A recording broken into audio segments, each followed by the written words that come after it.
누가복음 7장 31절에서 35절까지 보겠습니다. 7장 31절에 35절 다 함께 한 목소리 읽습니다. 또 이르시되 이 세대의 사람을 무엇으로 비유할까? 무엇과 같은가? 비유하건대 아이들이 장터에 앉아 서로 불러 이르되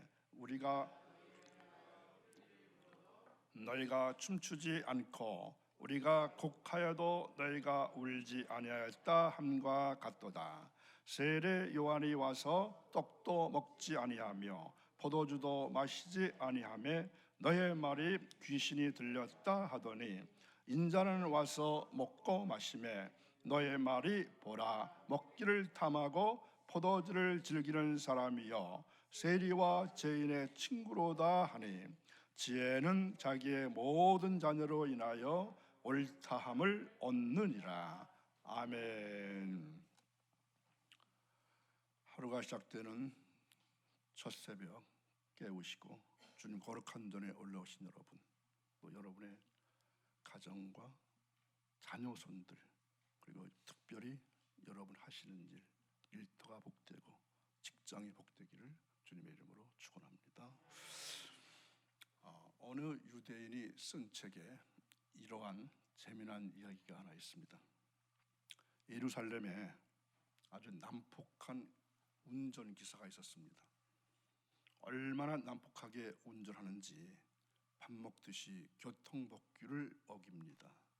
또 얼마나 아슬아슬하게 운전하는지 많은 사고를 냅니다.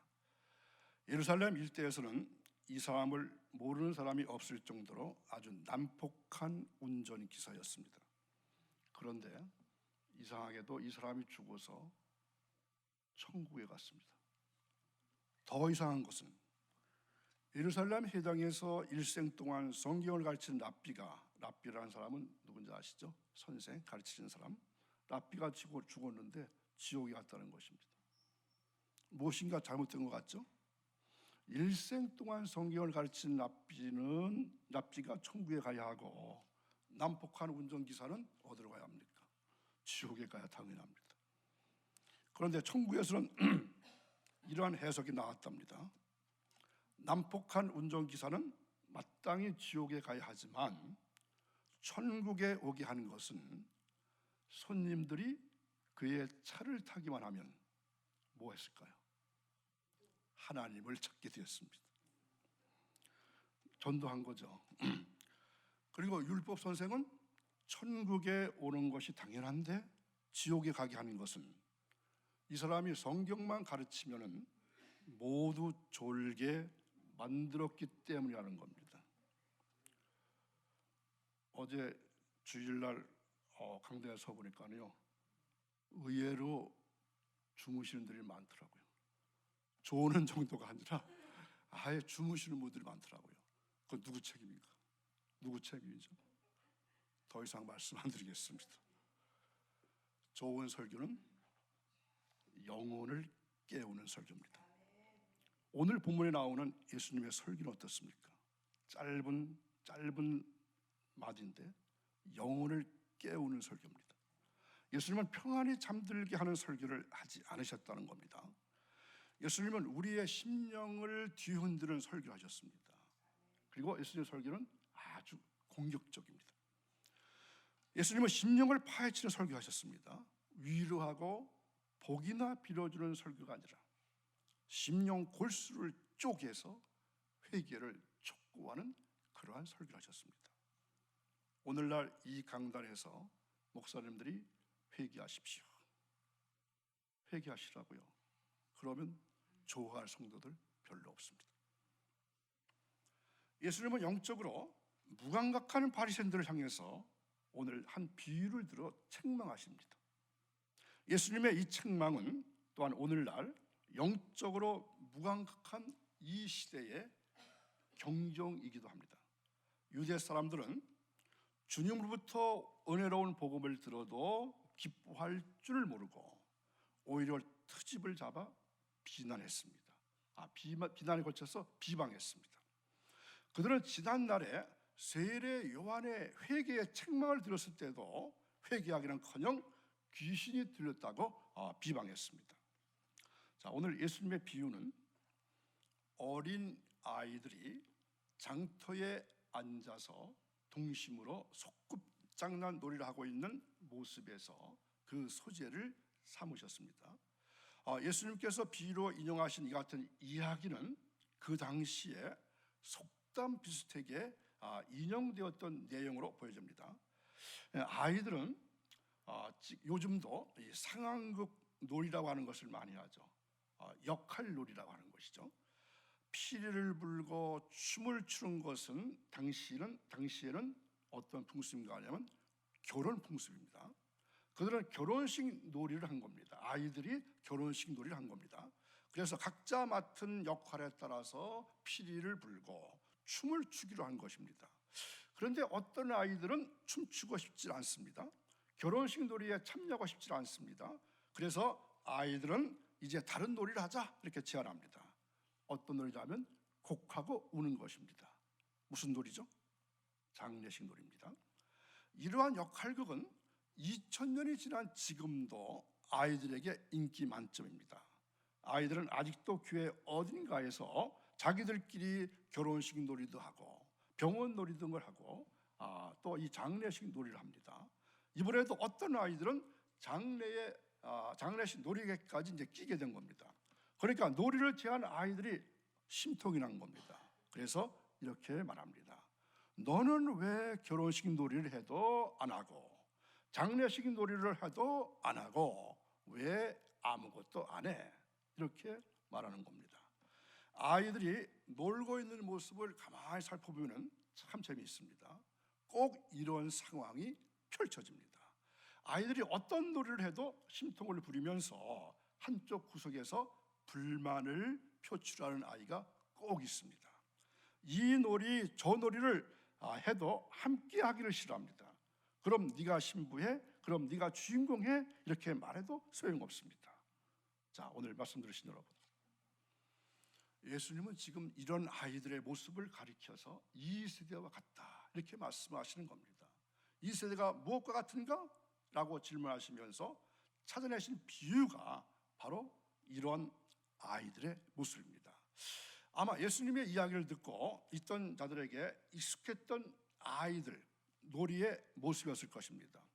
아마 자녀를 키우시는 분들은 정확하게 어떤 모습인지 머리에 그려지실 것입니다.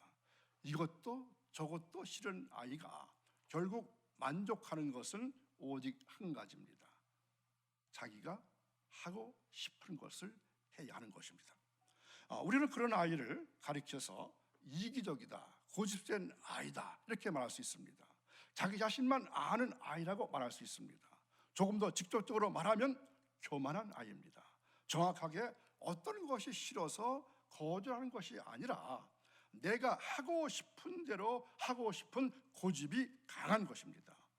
예수님은 패역하고 음란하며 믿음이 없고 악한 세대를 가리켜서 바로 이러한 아이들의 모습이다 이렇게 말씀하고 있습니다.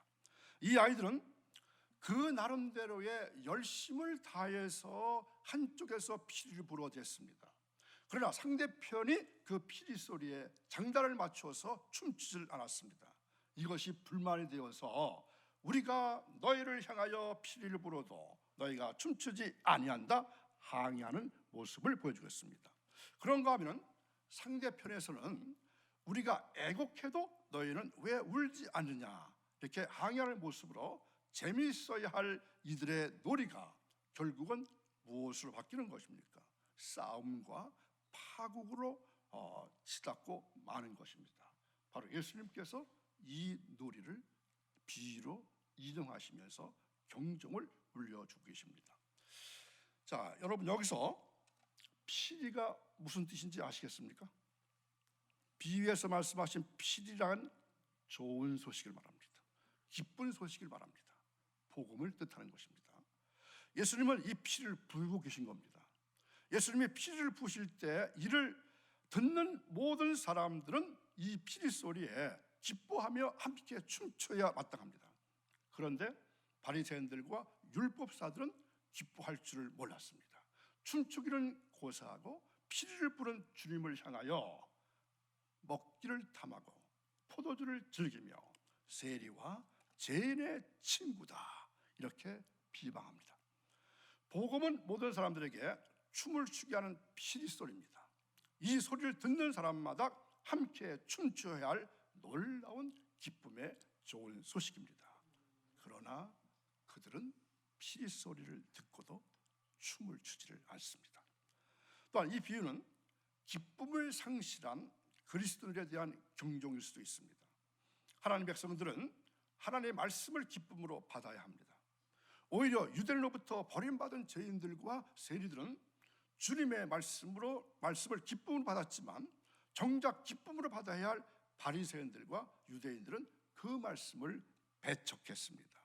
하나님 말씀에 기쁨을 상실한 백성은 하나님을 멀리할 수밖에 없습니다. 여호와를 기뻐하는 것이 너희의 시민이라고 느헤미야는 이스라엘에게 외쳤습니다. 그리스도의 생활에는 그래서 기쁨이 있어야 합니다. 왜냐하면 늘 피리 소리를 들으시고 살아가고 있기 때문입니다.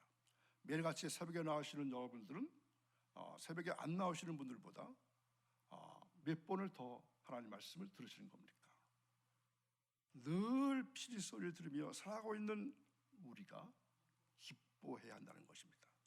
그러나 우리의 생활은 기쁨을 상실했습니다. 항상 기뻐하라고 말씀하시지만 세상 근심과 염려 때문에 그 기쁨을 잊어버리면서 살고 있습니다. 그리고 그리스도인들이 마땅히 가져야 할 이 기쁨이 세상 기쁨에 빼앗겨 버리고 있는 이 시대입니다. 그렇다면 피리 소리에 춤추지 못하는 이유는 무엇입니까? 마음에 병이 들어있기 때문입니다. 기뻐해야 할 사람이 기뻐하지 못하는 이유는 기쁨을 나타낼 수 없는 병이 있기 때문입니다. 이 마음의 병은 죄로 인한 마음의 강팍입니다. 죄는 사람의 마음을 강팍하게 만들고 이것이 하나님과 나와의 관계를 막아서 그리스도 안에서 누려야 할 기쁨을 빼앗아 가는 것입니다.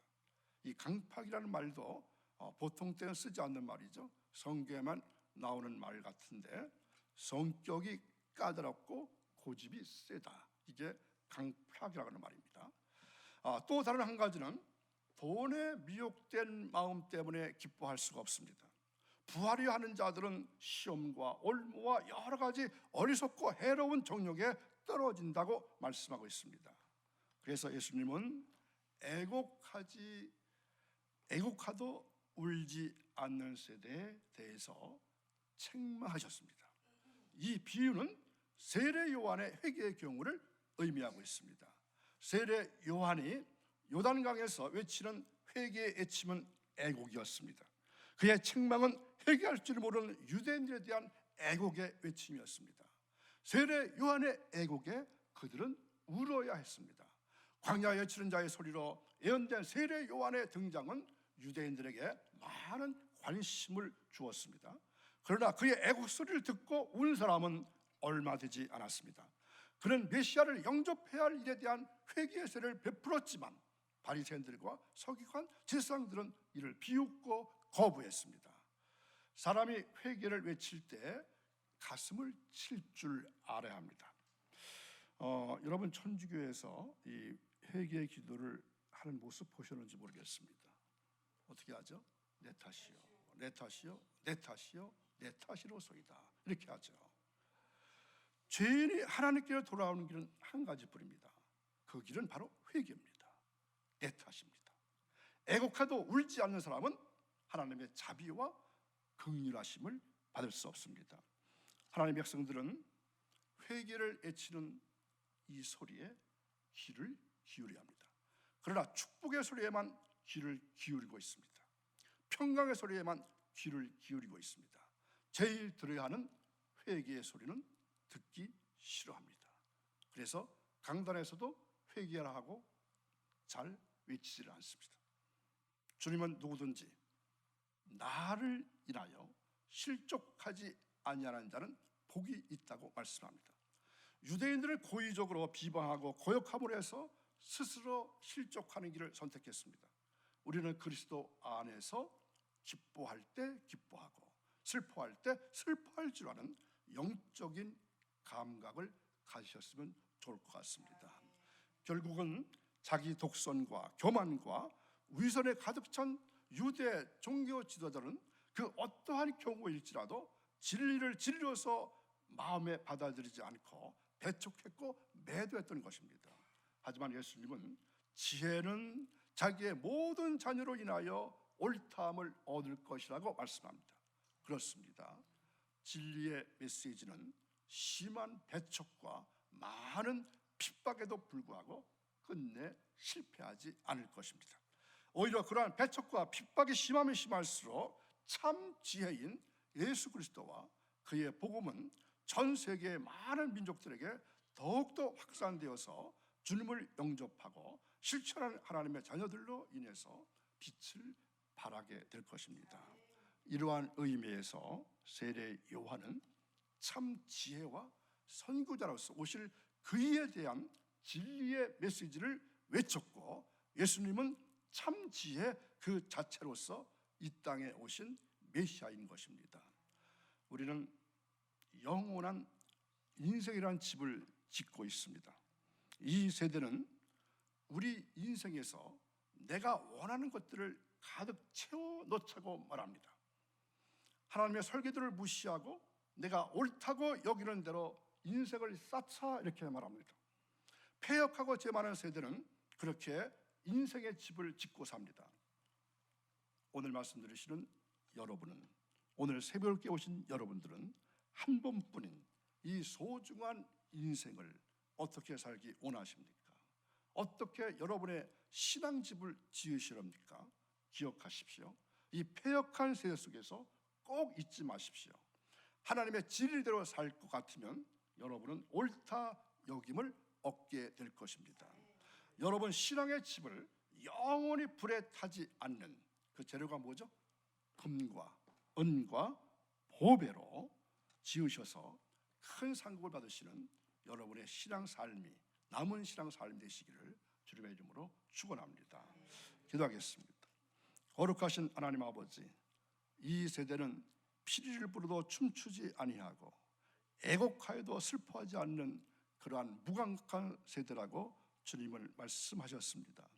아무리 복음을 전해도 알아듣지도 못하고 관심 없는 불쌍한 영혼들이 너무도 많습니다. 그래도 저희들은 낙담하지 않게 하시고 끊임없이 주님의 말씀을 전하는 전도의 삶을 살게 하옵소서. 하나님 아버지, 저희가 바라기는 저희들에게 재물을 얻을 등을 허락해 주셔서 물질 때문에 어려움을 당하거나 시험 들지 않는 삶을 살게 하옵소서. 이 한 주간 동안도 주님과 동행하는 임마누엘 삶이 이어지기를 원하며 예수님의 이름으로 기도하옵나이다. 아멘.